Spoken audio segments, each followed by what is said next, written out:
topic today is really to talk about action, how we take climate adaptation plans to mitigate those risks and maximize performance. That's the core part of what we want to be discussing. I would say that one of the major challenges of trying to address climate risk across a big portfolio is that ultimately you can't address climate risk at the portfolio level.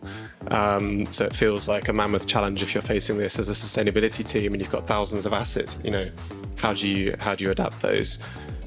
So I think ultimately it does require asset management, and you have to move past risk screening into really understanding the nuances of the building. But what you can do is put in place the right systems, so integrating it into your decision-making processes, into your governance, into your risk management. Embedding the portfolio level strategy, adaptation strategy, is also based on the data-driven risk management.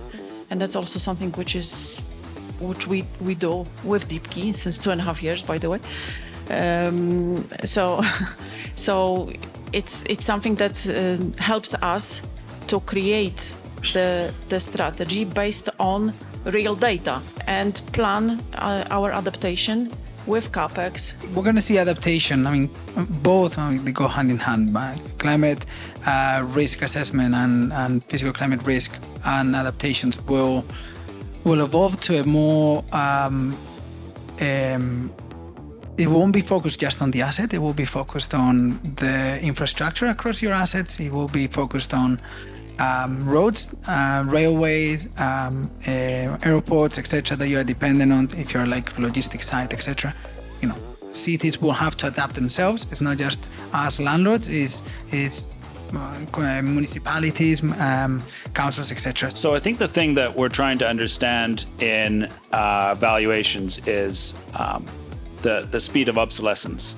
So the two things that we're trying to look at, three things: CapEx versus income versus liquidity at a very simple level. But the complexities of sustainability go into that because different investors, different asset classes attract different kinds of tenants who have different views on sustainability. Different investors come into the market